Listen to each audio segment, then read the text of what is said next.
Glória a Deus. Um texto que eu gosto muito, já preguei várias vezes. Mas a Bíblia diz que a palavra ela é viva, né? Então ela sempre fala, de alguma forma, a nós.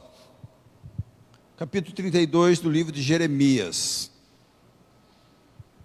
Diz assim, vamos ler alguns versículos. Do versículo 1 ao 4 diz assim, ao 3. Palavra que veio a Jeremias da parte do Senhor, no ano 10º de Zedequias, rei de Judá, ou 18º de Nabucodonosor. Ora, nesse tempo o exército do rei da Babilônia cercava Jerusalém. Jeremias, o profeta, estava encarcerado no pátio da guarda, que estava na casa do rei de Judá. Pois Zedequias, rei de Judá, o havia encerrado, dizendo: porque profetizas tu que o Senhor disse que entregaria esta cidade nas mãos do rei da Babilônia, e ele a tomaria. Versículo 6. Disse, pois, Jeremias: veio a mim a palavra do Senhor, dizendo: eis que Hananel, filho do teu tio Salum, virá a ti, dizendo: compra o meu campo que está em Anatote, pois a ti, a quem pertence o direito de resgate, compete comprá-lo. Veio, pois, a mim, segundo a palavra do Senhor, Hananel, filho do meu tio, ao pátio da guarda, e me disse: compra agora o meu campo que está em Anatote, na terra de Benjamim, porque teu é o direito de posse e de resgate, compra-o. Então entendi que isto era a palavra do Senhor. Comprei, pois, de Hananel, filho do meu tio, o campo que está em Anatote, e lhe pesei o dinheiro, 16 siclos de prata, assinei a escritura, fechei com selo, chamei testemunhas e pesei-lhe o dinheiro numa balança.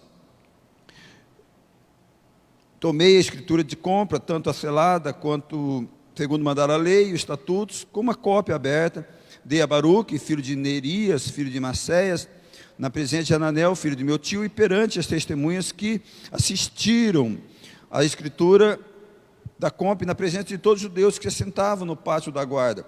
Perante eles dei ordem, dizendo: assim diz o Senhor dos Exércitos, o Deus de Israel, toma esta escritura de compra, tanto a selada como a aberta, mete-a num vaso de barro, para que se possa conservar por muitos dias. Porque assim diz o Senhor dos Exércitos, Deus de Israel: ainda se comprarão casas, campos e vinha nesta terra. Depois que dei a escritura da compra a Baruque, filho de Nerias, orei ao Senhor, dizendo: Senhor Deus, eis que fizeste os céus e a terra com teu poder, e com o teu braço estendido, coisa alguma te é demasiadamente maravilhosa. Tu usas de misericórdia, para com milhares retribuis a iniquidade dos pais aos filhos. Tu és o grande, o poderoso Deus, cujo nome é o Senhor dos Exércitos. Versículo 24. Eis aqui as trincheiras, já atinge a cidade para ser tomada. Já está a cidade entregue nas mãos dos caldeus, que pelejam contra ela pela espada, pela fome, pela peste. O que disseste aconteceu, e tu mesmo vês. Contudo, ó Senhor Deus, tu me disseste: compra o campo por dinheiro e chama testemunhas, embora já esteja a cidade entregue na mão dos caldeus. Então veio a palavra do Senhor a Jeremias, dizendo: eis que eu sou o Senhor, o Deus de todos os viventes. Acaso haveria coisa demasiadamente maravilhosa para mim? Versículo 36. Agora, pois, assim diz o Senhor, o Deus de Israel, acerca desta cidade, da qual vós dizeis: já está entregue nas mãos do rei da Babilônia pela espada, pela fome, pela peste. Eis que eu congregarei de todas as terras para onde os lancei na minha ira, no meu furor e na minha grande indignação, tornarei a trazê-los a este lugar e farei que nele habite seguramente. Eles serão o meu povo e eu serei o seu Deus. Dar-lhe um só coração e um só caminho, para que me temam todos os dias para seu bem e bem de seus filhos. Farei com eles aliança eterna, segundo a qual não deixarei de lhe fazer o bem, e porei o meu temor no seu coração, para que nunca se aparte de mim. Alegrar-me-ei por causa deles e lhe farei bem. Plantá-lo-eis firmemente nesta terra, e todo o meu coração, de toda a minha alma. Porque assim diz o Senhor: assim como fiz vir sobre este povo este grande mal, assim trarei todo o bem que lhe estou prometendo. Comprar-se-ão campos desta terra, da qual vós dizeis: está deserta, sem homens nem animais, está entregue na mão dos caldeus. comprarão por dinheiro e lavrarão as escrituras, e as fecharão com selos, e as chamarão testemunhas na terra de Benjamim, nos contornos de Jerusalém, na cidade de Judá, na cidade das regiões montanhosas, na cidade das planícies e nas cidades do sul, porque lhe restaurarei a sorte, diz o Senhor. Amém? Feche os seus olhos, se assim você puder. Você que está aí na sua casa, da mesma forma, se você puder fechar os seus olhos e tentar se desligar de tudo aquilo que afligiu o teu dia, a tua alma, durante este dia, para que você esteja cativo totalmente a esse momento, daquilo que Deus vai falar ao nosso coração. Senhor, no nome de Jesus, Pai, nós nos rendemos diante da tua sabedoria, diante da sua soberania, diante do teu poder, Pai, diante da tua graça, da sua misericórdia. Nós somos dependentes, Pai, completamente do Senhor, e nós somos necessitados da tua direção, da tua palavra. Meu Deus, mesmo nos momentos mais difíceis, momentos angustiosos, que nós consigamos, ó Pai, estar atentos, meu Deus, às tuas direções, à tua palavra. Sabemos que o Senhor tem cuidado de nós e sabemos que o Senhor sempre nos conduzirá ao centro do teu querer, Pai. Meu Deus, que toda ação contrária, tudo aquilo que possa tentar roubar este momento, tudo aquilo que possa roubar esta palavra, roubar a nossa atenção, nos trazer sono, nos trazer distração, nós nos levantamos contra, no nome de Jesus, e que nos rendamos, ó Pai, diante da sua presença nesta noite, para Deus ouvirmos a sua voz. Amém. Glória a Deus. O momento, queridos, desse texto é o momento onde Nabucodonosor, rei da Babilônia, estava prestes a tomar Jerusalém. Na realidade, todo o Judá, ele já havia conquistado, né, algumas regiões. A própria região de Anatote, que está na terra de Benjamim, já estava conquistada. Ele estava agora já para conquistar Jerusalém, né? E Jeremias, ele sabia que isso aconteceria, e ele saberia que ele iria cativo, ou Israel iria cativo para a Babilônia, e ficaria 70 anos, mas depois desses 70 anos ele voltaria, Israel voltaria novamente para Jerusalém, para as terras de Judá, porque Deus havia dito isso para ele, havia uma convicção, havia uma certeza no coração. E Jeremias, justamente por declarar isso, declarar para o rei Zedequias: olha, né, Nabucodonosor vai conquistar essa terra, vocês vão cativo, a melhor coisa que vocês podem fazer é se entregar e ir para a Babilônia, se entregar na mão do rei da Babilônia, e você vai preservar a sua vida. É Deus que está trabalhando. Mas por essa palavra, queridos, por essas declarações, o próprio texto nos diz que Jeremias fora preso no pátio do rei. Jeremias estava preso por defender a justiça de Deus, estava preso por ser instrumentos de Deus. Queridos, quantos de nós não passamos situações como essa? Claro que num contexto diferente, mas quantos de nós somos julgados pelos nossos posicionamentos, e posicionamentos corretos? Quantos de nós somos julgados, ou fomos penalizados por causa da justiça de Deus?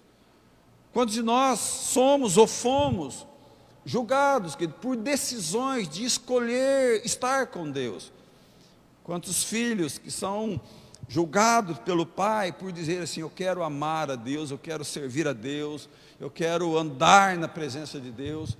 Quantos casais que são julgados, que são questionados, que sofrem por viver uma vida conjugal, queridos, dos princípios da palavra, em acreditar ainda que vale a pena lutar pela vida conjugal, que vale a pena lutar pela família. Quantas pessoas sofrem? E esse texto nos ensina, queridos, que isso é possível. É possível nós defendermos o Evangelho, é possível nós acreditarmos nesse Evangelho, queremos estar nesse Evangelho e mesmo assim sofrer perseguições. Aliás, o apóstolo Pedro, ele diz lá na primeira carta de Pedro, capítulo 2, capítulo 3, ele diz o seguinte, olha, né, há uma versão, irmãos, a versão hoje, que ela diz o seguinte: vocês serão muito felizes, vocês serão muito aventurados se vocês sofrerem pela justiça de Deus, porque isso agrada a Deus. Vale a pena, queridos, vale a pena permanecer firme, mesmo quando você está certo e você é acusado injustamente. Quantas pessoas, infelizmente, abandonam o Evangelho, porque não aguenta a pressão. Não aguenta a pressão no seu serviço, não aguenta a pressão na sua casa, não aguenta a pressão no seio familiar. E a Bíblia diz, queridos, que bem-aventurado é aquele que sofre. Eu tenho um versículo que eu amo, que o apóstolo Paulo, no capítulo 1 de Efésios, do versículo 12, ele fala o seguinte: as causas do meu sofrimento é para o bem e proveito do Evangelho. Paulo estava falando, olha, eu estou preso em Roma, eu estou sofrendo, eu sofri perseguições, eu sofri 3 naufrágios, eu fui chibatado por diversas vezes, eu fui jogado de precipício, eu tive que fugir num cesto, eu fui chamado de paroleiro, mas ainda assim, todo esse sofrimento é para a boa causa do Evangelho. Nesse sofrimento, inúmeras pessoas se converteram. Nesse sofrimento, grande parte da guarda pretoriana conheceu o Evangelho e se converteu ao Evangelho. Talvez você está numa situação como essa, e quem sabe você está questionando Deus, e eu não o julgo por causa disso, porque eu sei que tem momentos difíceis na nossa vida, e por isso domingo eu estava pregando, se o meu Evangelho não está fundamentado, se a minha vida não está fundamentada no Evangelho, é muito difícil vencer essas situações. Por isso que eu preciso fundamentar a minha vida no Evangelho. Por isso que a minha base, a minha convicção, ela tem que ser o Evangelho. Que por sinal, a continuação do versículo de Pedro, ele diz o seguinte: eu tenho que estar preparado sempre para justificar a motivo da minha esperança.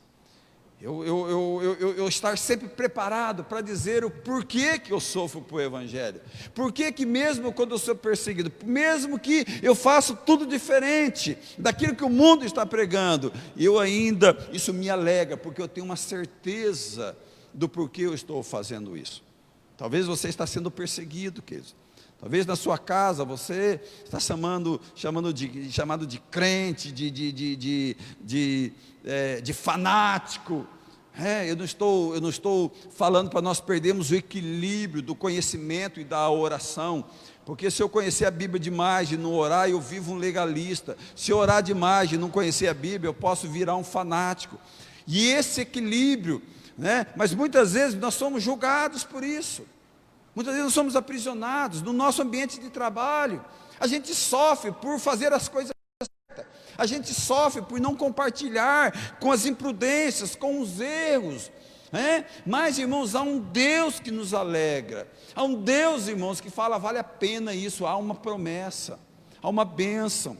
Não só uma bênção de eternidade, irmãos. Quando nós agimos como Jeremias, nós não julgamos, nós não questionamos, nós não murmuramos, mas simplesmente nós damos o nosso corpo, a nossa vida em sofrimento, por amor a Cristo, irmãos.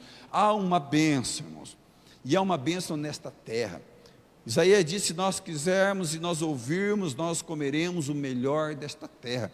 Não dá para ter uma noção do que é isso, do que é o melhor nesta terra. Mas eu tenho certeza, irmãos, que é aquilo que satisfaz o teu coração cristão, aquele que satisfaz a tua necessidade. Então esse texto nos mostra, irmãos, que mesmo nós andando, mesmo nós defendemos o Evangelho, é possível, irmãos, nós sermos julgados.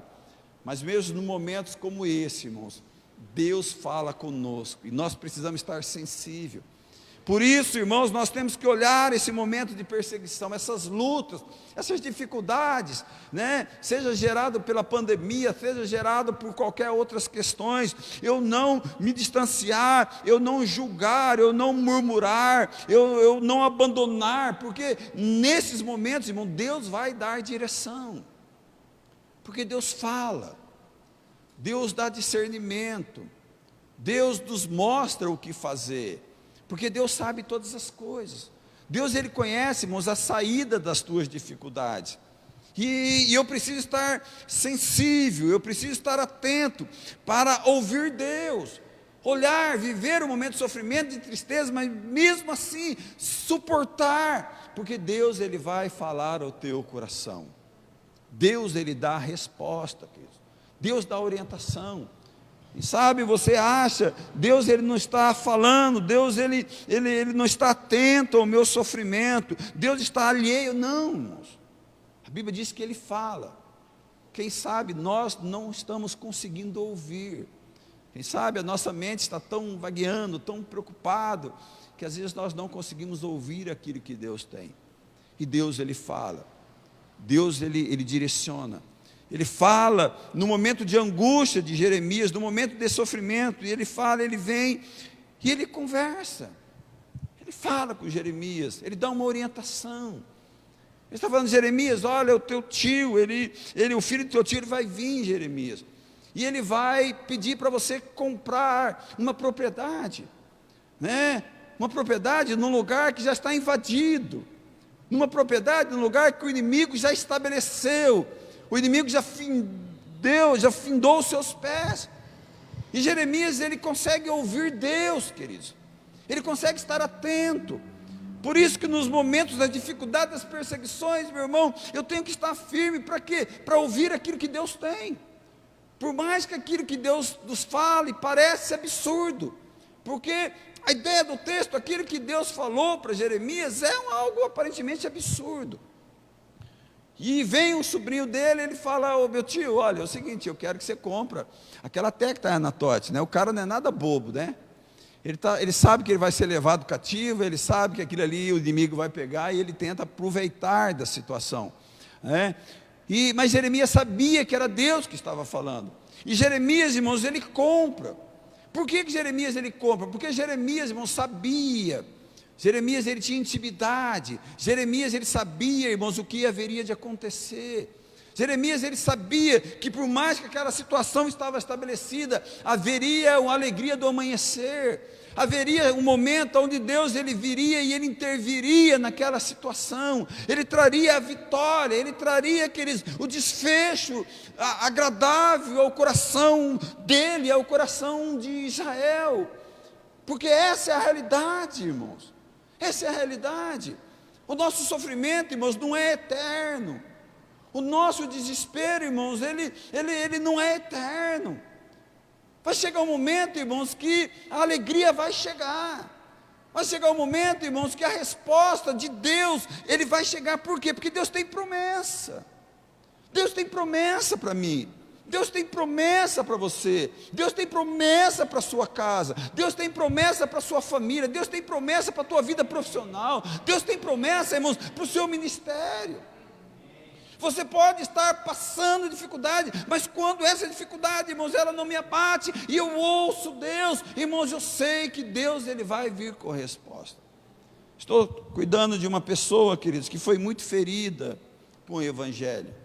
Não só com o Evangelho, com a própria instituição. E eu tenho dito, irmãos, Deus, Ele pode mudar essa realidade. Deus, Ele pode trazer novamente para você para o centro do Evangelho. Deus pode trazer você novamente para o chamado. Porque as pessoas ferem, a instituição fere. Mas Deus, irmãos, Ele sempre vai querer o melhor para nós.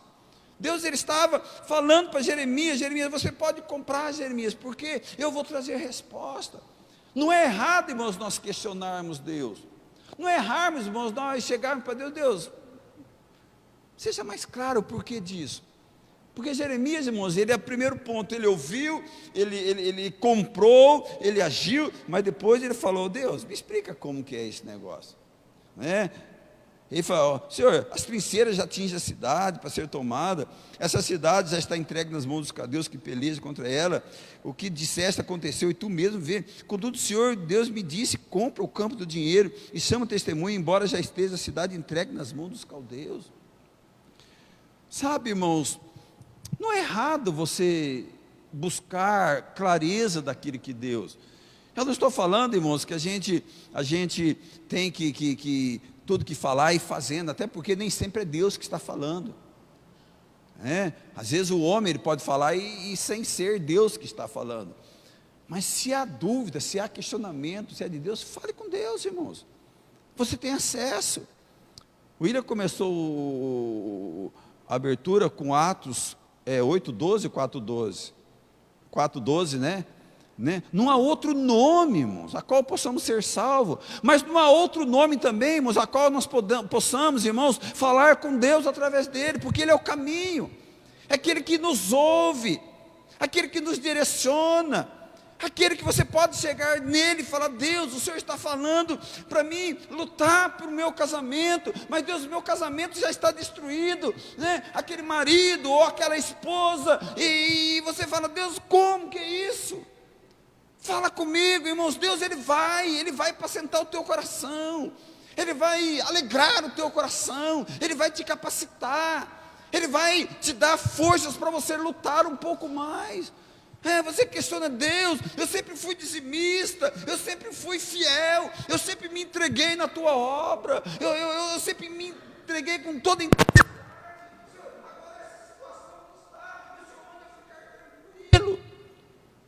Ele pode trazer, queridos, ele pode trazer clareza, porque tudo aquilo que Deus faz tem um propósito, querido. Às vezes o seu sofrimento tem um propósito. As causas do meu sofrimento é para o bom proveito do Evangelho, isso vale para nós. Então ele traz o conforto ao coração de Jeremias. Ele fala: Jeremias, você vai fazer, mas ó, Jeremias, essa cidade ainda as pessoas vão comprar, essa cidade as pessoas ainda vão plantar nessas terras, Jeremias, porque eu não esqueci esse povo, eu estou tratando com ele, mas a minha glória vai voltar a se manifestar.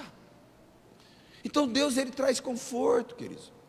Nos momentos da angústia, você está obedecendo, você está fazendo, mas a tua alma está aflita, você pode falar com Ele, você tem acesso a Ele, queridos. As pessoas falam, né, às vezes a gente ouve a pessoa falar: mas Deus está tão preocupado com tantas outras coisas, Ele vai se preocupar comigo. Lógico que Ele se preocupa com você, você é filho, você é amado dEle, Ele para te ouvir. Então, queridos, apresente as suas demandas a Ele. Abacuque apresentou, eu falei isso domingo, a mesma situação, queridos, os caldeus, invadindo a cidade, ele pega, e ele chega, ele sobe na torre de vigília, e ele conversa com Deus, e Deus dá a resposta para ele, e aquela resposta vem e conforta o coração. Você está aflito, queridos, você que está na tua casa, você está aflito, tem uma coisa que te incomoda, mesmo você obedecendo, mesmo você amando o Evangelho, mesmo você permanecendo firme, Deus ele não quer, queridos, que você faça isso, mas com o coração aflito e acomodado. Ele quer trazer clareza, Ele quer aliviar a tua alma, Ele quer dizer o porquê. Ele pode dizer o porquê que você está passando por essa dificuldade, porque Deus ele fala, queridos. A Bíblia diz que os ouvidos deles não estão agravados, a mão dele não está encolhida, os seus olhos não estão fechados. Você pode ter acesso a Ele, nessa noite, no seu lugar, na sua casa. Fala: Deus, traz clareza do porquê disso. Não é jogar Deus na parede, não é apontar dedo para Deus, falar, Deus, eu sou dizimista, o Senhor não deveria fazer. Não, Deus, alivia minha alma, tira essa angústia do meu coração, tira essa tristeza, porque Deus, essa enfermidade não é curada, Senhor, Deus, por que eu luto tanto, eu intercedo tanto pelos meus filhos, e os meus filhos continuam no mundo? Por que eu intercedo tanto pela minha vida profissional? Eu acordo de manhã, eu labuto, eu faço o dia um tudo, mas as coisas não estão acontecendo. Por que desse sofrimento? O porquê dessa angústia? Deus, até quando? E Deus, Ele responde, queridos. Esse Deus responde. Esse Deus não está alheio, queridos. Ele não está alheio ao teu sofrimento. Ele está atento ao teu sofrimento. Jeremias, ele colocou diante do Senhor, e o Senhor o responde. E a resposta de Deus, falou: eis que sou o Senhor, o Deus todos viventes. Acaso haveria coisa demasiadamente maravilhosa para mim? Para Jeremias a resposta foi: Jeremias, eu sou Deus. O que eu posso fazer é coisa demasiada. Eu posso levar esse povo, eu posso trazer esse povo de volta. Jeremias, eu ainda estou no controle de todas as coisas. Talvez a resposta de Deus ao teu coração é isso: se acalma. O que há demasiadamente grande para mim fazer? Interessante que Jó, queridos, quando Jó sofre todas aquelas circunstâncias, e Jó obedece, Jó continua justo, Jó continua íntegro, e Jó, ele não murmura com Deus, mas ele questiona na intenção, né, de Deus, por quê? Por que houve essa noite que eu nasci? Por que o ventre se abriu para mim? Não era um julgamento contra Deus, irmãos, era uma angústia de alma. Interessante que para Jó Deus não respondeu nada. Agora, quando Deus ele responde para Jó, ele fala: Jó, quem colocou limite nas águas, Jó? Jó, quem é que criou os céus? E tantas coisas. Ele falou: Jó, simplesmente confia, Jó, eu estou no controle de todas as coisas. Irmãos, nada é demasiadamente grande. Talvez o que precisa confortar o teu coração é você saber o tamanho do seu Deus. Nada é demasiadamente grande. É o Deus que opera. Deus que operou na minha vida, queridos, operou no meu casamento, no momento da dificuldade, no início do nosso casamento. O Deus que opera, irmãos, nas questões financeiras. Irmãos, todo mundo sofreu nessa pandemia. Irmãos, eu fui um deles. Financeiramente, irmãos, não dá nem para dizer. Mas na sua imensa graça, na sua imensa grandeza, irmãos, nós estamos passando essa pandemia e nós estamos firmes ainda. Por quê? Porque Ele sustentou, de alguma forma, né? Eu não comi picanha, né? Mas também não me faltou carne. Então eu não fiz grandes viagens, mas também, queridos, Ele me deu alegria nas outras áreas. Talvez Ele não te leva para Natal.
Ele é o maior interessado, irmãos, de que você seja abençoado. Deus não tem prazer no teu sofrimento. Deus não tem prazer, irmãos, nas tuas angústias. Deus não tem prazer disso. A alegria de Deus é ver os seus filhos serem abençoados. Como você que é pai, você que é mãe, se alegra na vitória dos seus filhos. Assim é o Senhor. Foi na vida de Jeremias. Acredito aqui que talvez uns 600 anos antes de Cristo. Mas depois de tantos anos, Ele continua se alegrando com a nossa vitória. Amém? Se você está aflito, irmãos, continue firme, porque Ele vai dizer para você o que fazer. E essa vitória, ela chegará na minha vida e na sua vida, no nome de Jesus. Curve a sua cabeça. Você pode apresentar esta causa. Quem sabe você veio aqui nessa noite e você veio questionando os porquês. Quem sabe você que está em casa hoje questionou Deus, por que Deus isso? Por que está acontecendo? Ele pode trazer a resposta para você ao teu coração. Ele pode dizer, ele pode te orientar. Ou quem sabe, nada é impossível para mim. Eu continuo sendo o Deus que salva. Eu continuo sendo o Deus que sara. Eu continuo o Deus que faz sobrenatural, que mexe nas estruturas para abençoar os seus filhos. Deus que é capaz de parar o sol, queridos, para que o seu exército vencesse uma batalha. Esse Deus é o mesmo Deus que você está adorando nesta noite, o Senhor dos exércitos, Jesus, Cristo, que gera a tua alma nesta noite. Senhor, no nome de Jesus, Pai, meu Deus, que o Senhor nos dê esta convicção, essa certeza, Pai, do controle do Senhor. Às vezes a nossa alma se enfraquece, Pai, às vezes as lutas são tão grandes, tão angustiosas, que nós, meu Deus, em momentos duvidamos do Teu poder, Pai, mas que a atitude de Jeremias venha nos inspirar nesta noite, saber, Pai, que mesmo que está tudo destruído, mesmo que aos nossos olhos o inimigo já tomou posição, mas que não venhamos, ó Pai, duvidar da Tua promessa, que não venhamos, ó Pai, nos enfraquecer diante dessa situação, mas venhamos, ó Pai, crer com todas as nossas forças, não num Deus de barro, não num Deus que é carregado nos ombros, não do Deus que não olha e não fala, mas sim naquele Deus que nos toma por braço, aquele Deus que fala ao nosso coração, aquele Deus que nos olha, aquele Deus que cuida, aquele Deus que acampa os Teus anjos ao nosso derredor e nos livra, aquele Deus que nos ama intensamente. É no Senhor, Pai, que nós nos apegamos, e é no Senhor, Pai, que nós colocamos as nossas causas, da mesma maneira que Abraão, Pai, ele creu, e o Senhor chamou a existência aquilo que não existe, como se existisse. Assim seja, Pai, na vida de cada um de nós. Chame a existência, Pai, a vitória que estamos aguardando. Chame a existência, Pai, e nos dá força para aguardar o momento, Pai. Jeremias aguardou, Pai, 70 anos. Depois de 70 anos, aquela história, Pai amado, se cumpriu. Deus, nós sabemos, ó Pai, e o Senhor sabe, Deus, o quanto que aguentamos suportar. Mas eu sei que o Senhor pode realizar isso hoje, Pai, porque o Senhor é o Deus do impossível, e nada é imensamente, Pai amado, Deus grande para o Senhor. Tudo para o Senhor é possível, e é possível para o Senhor, Pai, trazer a nossa vitória nesse dia. Aquele que nos ouve, Pai, pelas redes sociais, que eles tomem posse dessa vitória nesse dia, a cura, a restauração, a alegria de alma, Pai, o refrigério, meu Deus, o despertar das suas emoções. Senhor Deus, no nome de Jesus, que o nosso amanhã, Pai, seja um amanhã diferente, que ao amanhecer do dia, Pai, nós venhamos contemplar a Tua promessa, Pai, e a nossa vitória. Venhamos declarar isso no nome de Jesus, Pai. Conforte, Pai, o nosso coração, Pai, para a glória do Teu nome, nós oramos. Amém. Amém, queridos. Que Deus os abençoe. saia daqui com essa convicção, com essa certeza. Se ainda há angústia no teu coração, clame a Deus e Ele vai refrigerar a sua alma. Ele refrigera a nossa alma, diz o salmista 23. Amém? Que Deus os abençoe, que vocês vão debaixo do amor de Deus, da graça do Filho e da comunhão do Espírito Santo de Deus, no nome de Jesus.